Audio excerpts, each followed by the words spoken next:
കേരളത്തിന്റെ സാമൂഹിക രാഷ്ട്രീയ ചരിത്രത്തിൽ ശബരിമല എപ്പോഴും ഒരു വികാരമാണ്. ആചാര സംരക്ഷണത്തിന്റെ പേരിൽ കഴിഞ്ഞ വർഷങ്ങളായി ഉണ്ടായ പ്രക്ഷോഭങ്ങൾക്ക് ശേഷം ശബരിമല ഇപ്പോൾ മറ്റൊരു കൊടുങ്കാറ്റിന്റെ കേന്ദ്രമായി മാറിയിരിക്കുന്നു. ശ്രീകോവിലിന്റെ വാതിൽ കട്ടിളയിലും ശില്പങ്ങളിലും പതിപ്പിച്ചിരുന്ന സ്വർണം കവർന്നുവെന്ന വാർത്ത ഭക്തലക്ഷങ്ങളെ മാത്രമല്ല കേരളത്തിലെ രാഷ്ട്രീയ നേതൃത്വത്തെയും ഒരുപോലെ പിടിച്ചുലച്ചിരിക്കുകയാണ്. ഈ കേസ് CBI, എൻഫോഴ്സ്മെന്റ് ഡയറക്ടറേറ്റ് തുടങ്ങിയ കേന്ദ്ര ഏജൻസികൾ ഏറ്റെടുക്കാനുള്ള സാധ്യത തെളിയുന്നത് സംസ്ഥാന ഭരണകൂടത്തിന് വലിയ വെല്ലുവിളിയായി മാറുന്നു.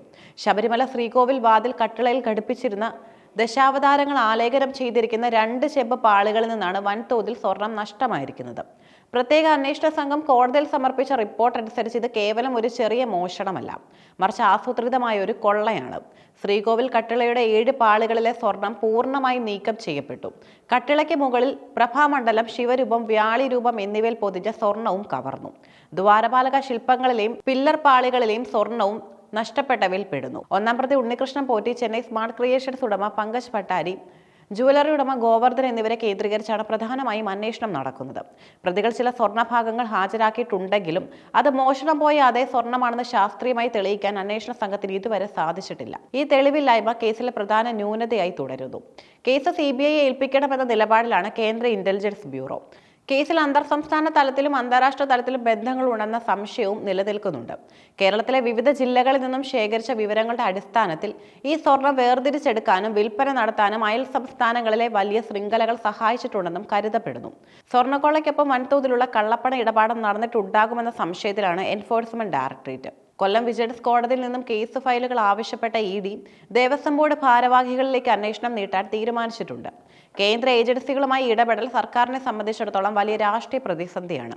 തദ്ദേശ തിരഞ്ഞെടുപ്പിൽ ശബരിമല വിഷയം വലിയ രീതിയിൽ ചർച്ചയായിരുന്നു. ഭരണപക്ഷത്തിന് പലയിടങ്ങളിലും തിരിച്ചടി നേരിടേണ്ടി വന്നത് ഈ വിശ്വാസ പ്രശ്നങ്ങളെ തുടർന്നാണെന്നും വിലയിരുത്തലുണ്ട്. നിയമസഭാ തിരഞ്ഞെടുപ്പ് അടുത്തിരിക്കെ ഈ സ്വർണ്ണക്കൊള്ള വിഷയം ആളിക്കത്തുമെന്ന് ഉറപ്പായി. ദേവസ്വം ബോർഡിന്റെ ഭരണം രാഷ്ട്രീയവൽക്കരിച്ചതാണ് ഇത്തരം കൊള്ളകൾക്ക് കാരണമെന്ന് പ്രതിപക്ഷം ആരോപിക്കുന്നു. സർക്കാർ നിയോഗിച്ച ബോർഡ് അംഗങ്ങൾക്കും ഭാരവാഹികൾക്കും ഇതിൽ പങ്കുണ്ടെന്ന ആരോപണം BJPയും UDFും ഒരുപോലെ ഉയർത്തുന്നുണ്ട്. ശബരിമലയിലെ സ്വർണം പോലും സംരക്ഷിക്കാൻ കഴിയാത്ത സർക്കാരാണ് കേരളം ഭരിക്കുന്നതെന്ന പ്രചാരണം വിശ്വാസികളുടെ ഇടയിൽ വലിയ സ്വാധീനം ചെലുത്തും. BJPക്ക് ഇത് രാഷ്ട്രീയമായി വലിയൊരു വഴിത്തിരിവായി മാറിയിരിക്കുകയാണ്.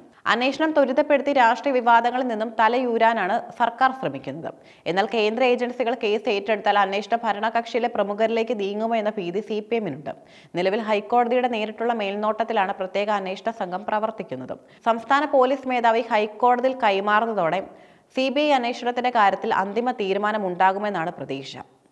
കേസിലെ അന്താരാഷ്ട്ര മാനങ്ങളെക്കുറിച്ച് ഹൈക്കോടതി നേരത്തെ തന്നെ ആശങ്ക പ്രകടിപ്പിച്ചിരുന്നു.